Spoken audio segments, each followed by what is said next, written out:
কলকাতার এটিএম থেকে যখন টাকা লুট, সেই জায়গায় এবার নদিয়ার শান্তিপুরে ভাঙা এটিএম এর একাংশ, খোলা এটিএম এর যন্ত্রাংশ, দুশ্চিন্তায় ব্যাংক কর্তৃপক্ষ। ঘটনাস্থলে পুলিশ প্রশাসন, সেখানেও রাষ্ট্রায়ত্ত ব্যাংকের এটিএম এর একাংশ ভাঙা, খোলা এটিএম এর যন্ত্রাংশ। এই ঘটনা সামনে আসার পর স্থানীয়রা কি বলছেন শুনুন।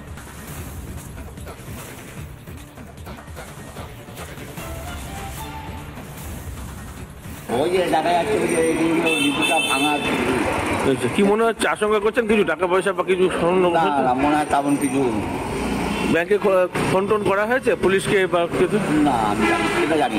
আচ্ছা, আর এটা তো অত্যন্ত গুরুত্বপূর্ণ এখানে। হ্যাঁ, গুরুত্বপূর্ণ রাস্তা এবং গুরুত্বপূর্ণ জিনিস। তাহলে যেই ভেঙে থাকুক সিসি ক্যামেরা তো সেটা দেখা যাবে তো? হ্যাঁ, নিশ্চয়ই দেখা উচিত। কলকাতা, হাওড়া একাধিক ব্যাংকের ঘটনার পর আজ কিন্তু আবার নতুন করে নদিয়ার শান্তিপুরে ঠিক এই ধরনের একটি রাষ্ট্রায়ত্ত ব্যাংকে লুটপাট করার চেষ্টা করে স্থানীয় দুষ্কৃতিকারীরা। সকালবেলায় সাধারণ মানুষ তারা যখন তাদের নজরে প্রথমে আসে, তারপরেই কিন্তু পুলিশকে খবর দেওয়া হয়। একটা প্রশ্ন গোটা রাজ্য জুড়ে, ব্যাংকের তরফ থেকে একাধিকবার বিভিন্ন মেসেজের মাধ্যমে সতর্ক করলেও সাধারণ মানুষের কিন্তু হুঁশ ফিরছে কম। তার পাশাপাশি এই এটিএম কাউন্টারগুলো রাতের বেলায় খোলা থাকে, কোনো নৈশ প্রহরী থাকে না, আর সেই সুযোগ নিয়েই দুষ্কৃতিকারীরা একের পর এক এটিএমগুলোতে হামলা চালানোর অভিযোগ পাওয়া গেছে। এখন শুধু গোটা রাজ্য জুড়ে একটাই প্রশ্ন, যে সাধারণ মানুষের গচ্ছিত টাকা আদেও কি নিরাপদ? এ প্রশ্নই গোটা রাজ্য জুড়ে। নদিয়া থেকে ভিডিও জার্নালিস্ট মলয় দের সঙ্গে পলাশকান্তি মণ্ডল, রিপাবলিক বাংলা, নদিয়া। শুধু নদিয়াতেই নয়, হাওড়ার আলমপুরেও রাষ্ট্রায়ত্ত ব্যাংকের এটিএম এ ডাকাতি। ব্যাংকের এটিএম এ লুটপাট চালায় দুষ্কৃতীরা। ব্যাংকের এটিএম মেশিন ভেঙে টাকা লুট, ভাঙচুর করে মেশিনে আগুন ধরিয়ে দেওয়া হয় বলে অভিযোগ। ঘটনাস্থলে পৌঁছয় সাঁকরাইল থানার পুলিশ। নদিয়ার ঘটনা দেখালাম, যেখানে যন্ত্রাংশ ভেঙে পড়ে রয়েছে রাষ্ট্রায়ত্ত ব্যাংকের এটিএম এর, এবং তার পাশাপাশি হাওড়ার আলমপুরে রাষ্ট্রায়ত্ত ব্যাংকের এটিএম এর ডাকাতি। ব্যাংকের এটিএম এ লুটপাট চালায় দুষ্কৃতীরা। ব্যাংকের এটিএম মেশিন ভেঙে টাকা লুট, ভাঙচুর করে মেশিনে আগুন পর্যন্ত দিয়ে দেওয়া হয়। ঘটনাস্থলে পৌঁছয় সাঁকরাইল থানার পুলিশ। একই সঙ্গে একই সময় এতগুলো রাষ্ট্রায়ত্ত ব্যাংকে এভাবে টাকা কোথাও খোয়া যাচ্ছে, কোথাও দুষ্কৃতী হানা হচ্ছে এটিএম এ। এই নিয়ে কি বলছেন প্রাক্তন পুলিশ কর্তা দেবাশিস ধর, শুনুন। পুরো নেটওয়ার্কিং এর জন্য কিন্তু পুলিশের বিভিন্ন ব্যবস্থা আছে। পুলিশের সাইবার অপরাধের জন্য প্রত্যেক জেলা থেকে আরম্ভ করে রাজ্যে সিআইডিতে, কলকাতা পুলিশে দক্ষ পুলিশ অফিসারদের নিয়ে সাইবার সেল আছে।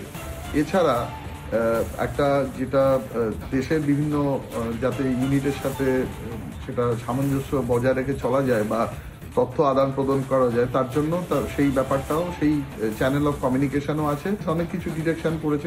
কলকাতা শহরে এসবিআই এর এটিএম থেকে টাকা গায়েব হয়ে যাচ্ছে। যতখানি দরকার ইনফ্রাস্ট্রাকচার, এটা অবশ্যই নেই সেই। কিন্তু আরেকটা জিনিস যেটা আছে, যে ধরনের লোকাল নেটওয়ার্ক বা যে ধরনের নেতা পুলিশ এর সাথে জড়িত আছে, তাদের অবিলম্বে চিহ্নিত করে তাদের যদি এই পুরো প্রক্রিয়া থেকে বাইরে না রাখা যায় এবং শাস্তির বিধান না দেওয়া যায়, তাহলে কিন্তু এই অপরাধ একেবারে দমন হতে পারে না। এটিএম কোথাও গিয়ে দুষ্কৃতী হানা হচ্ছে এটিএম এ, আবার কোথাও টাকা খোয়া যাচ্ছে এটিএম কার্ড ঢোকানো মাত্রই। এই সব কিছু নিয়ে সাইবার বিশেষজ্ঞ সম্মজিৎ মুখার্জি তিনি কি বলছেন শুনুন।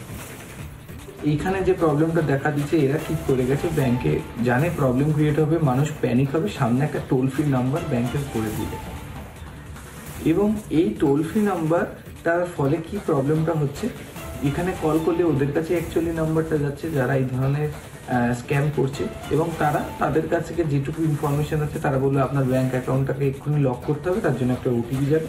আপনি ভাবছেন আপনি ব্যাংকের লোকের সাথেই কথা বলছেন, অ্যাকচুয়ালি ওটা আপনার ট্রানজ্যাকশন ওটিপি নিয়ে নিচ্ছে। এই সেম প্রসিডিওরে বিভিন্নভাবে আপনাকে প্যানিক ঘটিয়েই কিন্তু এরা এই ধরনের স্ক্যামগুলো করছে।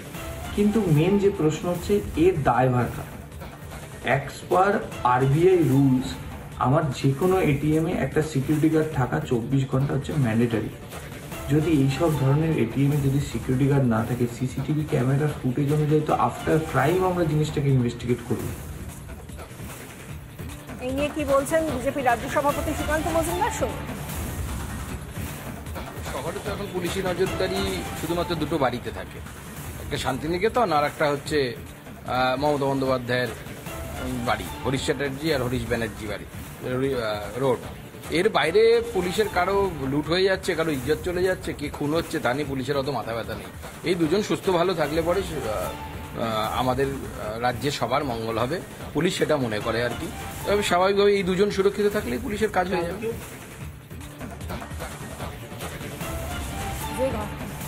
যে ঘটনা ঘটছে এবং হাওড়াতেও আমরা দেখেছি এই একই রকম ঘটনা ঘটলো আলমপুরে, সেখানেও দুষ্কৃতী হানা এবং সেখানে সাকরাইল থানার পুলিশ গিয়েছিল।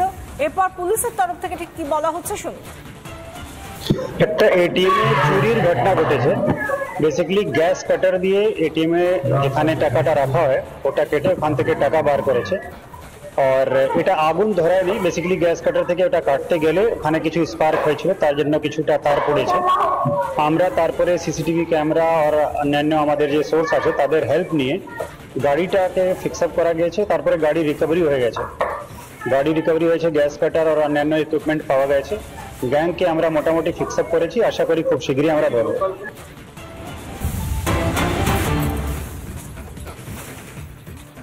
শান্তিপুর স্টেট জেনারেল হাসপাতালে চিকিৎসা করাতে গিয়ে চূড়ান্ত হেনস্থার শিকার শিশুর পরিবার। চিকিৎসককে দেখানোর সময় বমি করে ফেলে 5 বছরের ছোট্ট শিশু। অভিযোগ, এরপর জোর করেই শিশুর বাবাকে দিয়ে সেই বমি পরিষ্কার করান সরকারি হাসপাতালের কর্তব্যরত চিকিৎসক। ঘটনায় রিপোর্ট তলব সিএমওএইচ এর। কোথায় রাজ্যের হাসপাতালের পরিকাঠামো? হাসপাতাল নাকি নরককুণ্ড?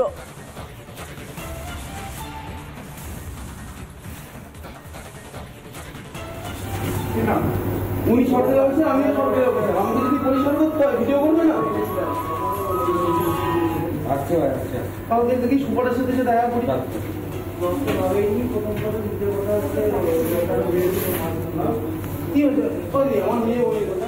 কালকে আমি আমার মেয়ে 5 বছর বয়স, তাকে নিয়ে আমি হসপিটালে এসেছিলাম বমি জ্বর এইসব ব্যাপার নিয়ে। আসার পরে ইমার্জেন্সিতে আমি যখন ডাক্তার দেখানোকালীন অবস্থায় আমার মেয়ে বমি করে ফেলে। ওখানকার যে কর্তব্যরত ডাক্তারবাবু ছিলেন সেই বমিটা আমাকে জোরপূর্বক, কি নাম তার, যত সম্ভব তন্ময় সরকার, উনি আমাকে জোরপূর্বক সেই বমিটা পরিষ্কার করায় এবং বলে সুইপার নেই, এটা আপনাকেই করতে হবে। তখন আমি বাধ্য হয়ে করি। এটাতে আমি মনে করি যে এটা সরকারি হাসপাতালে রোগীর আত্মীয়কে দিয়ে বমি পরিষ্কার করানোটা খুব লজ্জাজনক এবং আমি মনে করি আমার মান সম্মানহানি হয়েছে। ভিডিওতে দেখা যাচ্ছে যে আপনি বলছেন যে ট্রেনে বাসে গেলেও তো বমি পরিষ্কার করেন, তাহলে এখানে কেন করবেন না, এবং আপনি যেখানে খুশি আমার নামে কমপ্লেন করতে পারেন। এই ভিডিও আমার যেহেতু রাত্রে কোনো সুইপার ছিল না, তাহলে আমাকেই বমিটা পরিষ্কার করতে হতো। ওনার বাচ্চার যদি ওনার বমি পরিষ্কার করতে অসুবিধা হয় তাহলে তো আমাকেই বমি পরিষ্কার করতে হবে, যেহেতু রাত্রেবেলা কোনো সেই অবস্থায় সেই সময় কোনো সুইপার ছিল না। তো সেক্ষেত্রে এক পেশেন্ট, প্রচুর পরিমাণে পেশেন্ট আসছে, সেই বমির ওপরে পা দিয়ে মানে পেশেন্ট দেখতে হচ্ছে। তাহলে সেই ক্ষেত্রে যদি বলা হয় যে আমাকে অন্যায় হয়েছে, তাহলে আমার কিছু বলার নেই। তাহলে কি হাসপাতালে সুইপার নেই?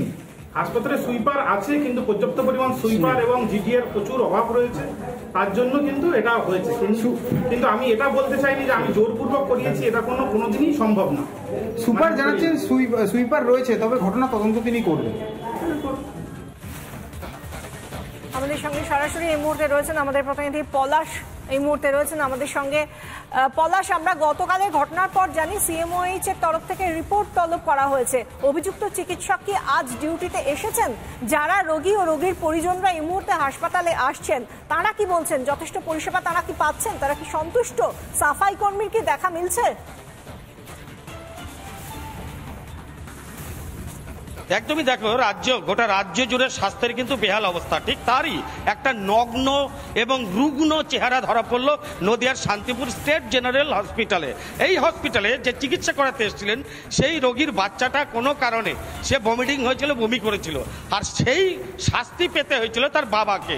অর্থাৎ কিনা তার বাবাকে হাত দিয়ে পরিষ্কার করতে হয়েছিল বমি। এই নির্মম ঘটনার পর নড়ে চড়ে বসে স্বাস্থ্য দপ্তর। যেটা আমরা হসপিটাল সূত্রে খবর পাচ্ছি, এই ঘটনার পর যে অভিযোগকারী বাবা তিনি হসপিটাল সুপারের কাছে অভিযুক্ত চিকিৎসকের নামে লিখিত অভিযোগ করেছিলেন। সেই অভিযোগের তদন্তে হসপিটাল থেকে কিন্তু তার বিরুদ্ধে শোকজ করা হয়েছে এবং স্বাস্থ্য দপ্তর থেকে সিএমএইচকেও রিপোর্ট তলব করা হয়েছে, এমনটাই কিন্তু হসপিটাল সূত্রে খবর। এই ঘটনার পর থেকে শুরু হয়েছে রাজনৈতিক তরজা।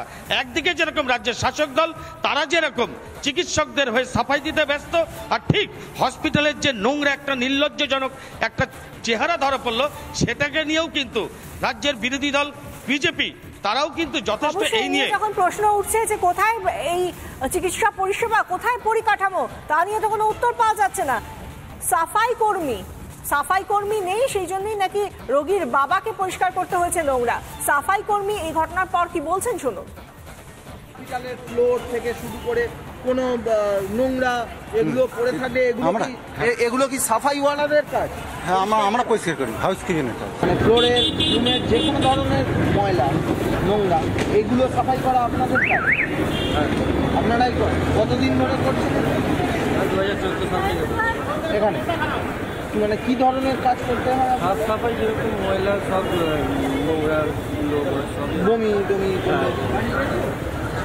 এগুলো সাফাইওয়ালা বা রোগ ডিস্টার্বের কাজ, এগুলো আমাদের।